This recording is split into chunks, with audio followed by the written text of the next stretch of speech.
ಪೂರ್ಣಚಂದ್ರ ತೇಜಸ್ವಿಯವರ ಚಿದಂಬರ ರಹಸ್ಯ ಕನ್ನಡ ಸಾಹಿತ್ಯದ ಅತ್ಯಂತ ಶ್ರೇಷ್ಠ ಸಸ್ಪೆನ್ಸ್ ಥ್ರಿಲ್ಲರ್ ಕಾದಂಬರಿಗಳಲ್ಲಿ ಒಂದು. ಈ ಕಥೆಯು ಕೇವಲ ಒಂದು ಕೊಲೆಯ ರಹಸ್ಯವಲ್ಲ, ಅದರ ಹಿಂದೆ ಅಡಗಿರುವಂತಹ ಮನುಷ್ಯನ ಸ್ವಭಾವ, ರಾಜಕೀಯ ಮತ್ತು ಮೂಢನಂಬಿಕೆಗಳ ಅನಾವರಣ. ಈ ಕತೆ ನಡೆಯೋದು ಮಲೆನಾಡಿನ ಕಸಬಾ ಎಂಬ ಒಂದು ಸಣ್ಣ ಪಟ್ಟಣದಲ್ಲಿ. ಅಲ್ಲಿನ ಜನಜೀವನ ಶಾಂತವಾಗಿರುವಂತೆ ಕಂಡರೂ ಒಳಗೊಳಗೆ ಅನೇಕ ಗುಂಪುಗಾರಿಕೆ ಮತ್ತು ರಹಸ್ಯಗಳು ಅಡಗಿರುತ್ತೆ. ನಮಸ್ಕಾರ ಸ್ನೇಹಿತರೆ, ಸ್ಟೋರಿ ಬೈಟ್ ಕನ್ನಡ ಚಾನಲ್ಗೆ ಸ್ವಾಗತ. ಇದೇ ರೀತಿಯ ಕಥೆಗಳಿಗಾಗಿ ಸ್ಟೋರಿ ಬೈಟ್ ಕನ್ನಡ ಚಾನಲ್ನ ಲೈಕ್ ಮಾಡಿ, ಸಬ್ಸ್ಕ್ರೈಬ್ ಮಾಡಿ.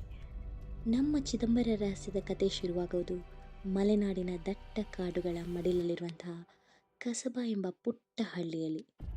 ಇಲ್ಲಿನ ಹವಾಮಾನ ಎಷ್ಟು ತಂಪಾಗಿರುತ್ತದೋ ಇಲ್ಲಿನ ರಹಸ್ಯಗಳು ಅಷ್ಟೇ ಕಪ್ಪಾಗಿರುತ್ತೆ. ಇಲ್ಲಿನ ಜನರು ತುಂಬಾ ವಿಚಿತ್ರ. ಪ್ರತಿಯೊಬ್ಬರಿಗೂ ಒಬ್ಬರ ಮೇಲೆ ಒಬ್ಬರಿಗೆ ಅನುಮಾನ, ದ್ವೇಷ ಮತ್ತು ರಾಜಕೀಯ. ಇಲ್ಲಿ ಯಾವುದೋ ಒಂದು ಶಕ್ತಿ ಇಡೀ ಊರನ್ನು ನಿಯಂತ್ರಿಸುತ್ತೆ ಅನ್ನೋ ಗಾಳಿ ಮಾತು ಕೂಡ ಸದಾ ಹರಿದಾಡ್ತಾ ಇರುತ್ತೆ. ಕಥೆಯ ಆರಂಭದಲ್ಲೇ ಊರಿನಲ್ಲಿ ಒಂದು ದೊಡ್ಡ ಆಘಾತಕಾರಿ ಘಟನೆ ನಡೆಯುತ್ತೆ. ಕಸಬಾದ ಪ್ರಭಾವಿ ವ್ಯಕ್ತಿ ಮತ್ತು ರಾಜಕೀಯದಲ್ಲಿ ಆಸಕ್ತಿ ಹೊಂದಿದಂತಹ ಜೋಗಯ್ಯ ಎಂಬುವವರು ತಮ್ಮ ಮನೆಯಲ್ಲಿ ನಿಗೂಢವಾಗಿ ಸಾವನ್ನಪ್ಪಿರ್ತಾರೆ.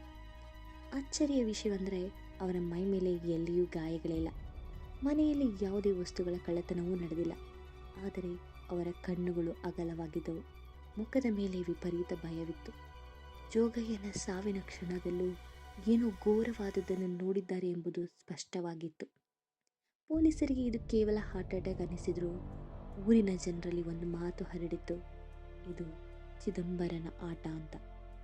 ಈ ನಿಗೂಢತೆಯನ್ನು ಭೇದಿಸಲು ಈ ರಹಸ್ಯದ ಸುಳಿಗೆ ಸಿಲುಕುವವರೇ ನಮ್ಮ ಕಥೆಯ ನಾಯಕರಾದಂತಹ ಶಾಮಣ್ಣ ಮತ್ತು ಜೋಗಿ.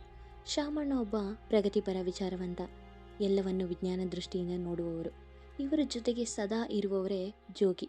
ಜೋಗಿ ಸ್ವಲ್ಪ ಮುಗ್ಧರಾದರೂ ಕೂಡ ತನಿಖೆಯಲ್ಲಿ ತುಂಬ ಚುರುಕಾಗಿರ್ತಿದ್ರು. ಹಾಗೆ ಶಾಮಣ್ಣನಿಗೆ ಯಾವಾಗಲೂ ಸಾಥ್ ನೀಡ್ತಾ ಇದ್ರು.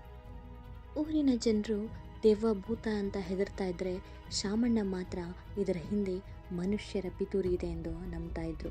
ತನಿಖೆ ಬೆಳೆದಂತೆ ಅವರಿಗೆ ತಿಳಿದು ಬರುವುದು ಇನ್ನೊಂದು ಭಯಾನಕ ವಿಷಯವೆಂದರೆ ಇದು ಮೊದಲ ಸಾವಲ್ಲ, ಈ ಹಿಂದೆ ಕೂಡ ಅನೇಕರು ಇದೇ ರೀತಿ ನಿಗೂಢವಾಗಿ ಪ್ರಾಣ ಕಳ್ಕೊಂಡಿದ್ದಾರೆ ಅಂತ. ಜೋಗಯ್ಯನ ಸಾವಿನ ಬಗ್ಗೆ ಇವರು ಊರಿನಲ್ಲಿ ಪ್ರಶ್ನೆ ಮಾಡಲಾರಂಭಿಸಿದಾಗ ಇವರಿಗೆ ಇದಕ್ಕೆ ಪ್ರತಿಯಾಗಿ ಸಿಗುವುದು ಭಯ ಮತ್ತು ವಿರೋಧ. ಶಾಮಣ್ಣ ಮತ್ತು ಜೋಗಿ ತನಿಖೆಯನ್ನು ಮುಂದುವರಿಸಿದಾಗ ಅವರಿಗೆ ತಿಳಿದು ಬರುತ್ತೆ, ಊರಿನ ಪಕ್ಕದಲ್ಲೇ ಒಂದು ವಿಶಾಲವಾದ ತೋಟವಿದೆ. ಅದರ ಹೆಸರು ಸಸ್ಯಕಾಶಿ. ಇದರ ಮಾಲೀಕ ಕೃಷ್ಣೇಗೌಡ ಅವರು ಊರಿನವರ ಜೊತೆಗೆ ಬೆರೆಯದ ಒಬ್ಬ ಏಕಾಂಗಿ. ಆ ತೋಟದೊಳಗೆ ಹೋದವರು ವಿಚಿತ್ರವಾಗಿ ವರ್ತಿಸ್ತಾರೆ ಎಂಬ ವದಂತಿ ಕೂಡ ಇದೆ. ಶಾಮಣ್ಣ ಮತ್ತು ಜೋಗಿ ಆ ತೋಟದ ಗೇಟಿನ ಹತ್ತಿರ ಹೋದಾಗ ಅವರಿಗೆ ಸುತ್ತಮುತ್ತಲ ಕಾಡುಗಳಿಗಿಂತ ವಿಭಿನ್ನವಾದ ಒಂದು ಘಾಟು ವಾಸನೆ ಬರ್ತಾ ಇರುತ್ತೆ. ಆ ವಾಸನೆ ಅವರ ಮೂಗಿಗೆ ಬಡಿಯುತ್ತಿದ್ದಂತೆ ಜೋಗಿಗೆ ತಲೆ ಸುತ್ತಿದಂತಾಗತ್ತೆ.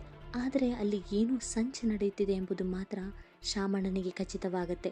ಶಾಮಣ್ಣ ಜೋಗಯ್ಯನ ಮನೆಯ ಹಿತ್ತಿಲಿನಲ್ಲಿ ಹುಡುಕಾಟ ನಡೆಸುತ್ತಿರುವಾಗ ಅವನಿಗೆ ಒಂದು ವಿಚಿತ್ರವಾದ ಗಿಡದ ಎಲೆ ಸಿಗುತ್ತೆ. ಆ ಎಲೆಯನ್ನು ಅವ್ರ ಕೈಯಲ್ಲಿ ಹಿಡಿದುಕೊಳ್ತಿದ್ದಂತೆ ದೂರದ ಕಾಡಿನ ಕತ್ತಲೆಯಲ್ಲಿ ಯಾರೋ ಒಬ್ಬರು ಇವರನ್ನೇ ಗಮನಿಸ್ತಿರೋದು ಕಾಣಿಸುತ್ತೆ. ಆ ವ್ಯಕ್ತಿ ಮನುಷ್ಯನೋ ಅಥವಾ ಬೇರೆ ಯಾರೋ ಎಂದು ತಿಳಿಯುವಷ್ಟರಲ್ಲಿ ಆ ಆಕೃತಿ ಮಾಯವಾಗುತ್ತೆ. ಹಾಗಾದರೆ ಜೋಗಯ್ಯನನ್ನು ಕೊಂದಿದ್ದು ಆ ಅಜ್ಞಾತ ವ್ಯಕ್ತಿಯೇ ಅಥವಾ ಸಸ್ಯಕಾಶಿಯ ಒಳಗೆ ಬೆಳೆಯುತ್ತಿರುವಂತಹ ಆ ವಿಚಿತ್ರ ಗಿಡಗಳಿಗೂ ಈ ಸಾವಿಗೂ ಏನಾದರೂ ಸಂಬಂಧ ಇದೆಯಾ? ಅದನ್ನು ನಾನು ನಿಮಗೆ ಚಿದಂಬರ ರಹಸ್ಯ ಭಾಗ 2ರಲ್ಲಿ ತಿಳಿಸ್ತೀನಿ. ಇದೇ ರೀತಿಯ ಕಥೆಗಳಿಗಾಗಿ story bite Kannada channel like ಮಾಡಿ, ಸಬ್ಸ್ಕ್ರೈಬ್ ಮಾಡಿ.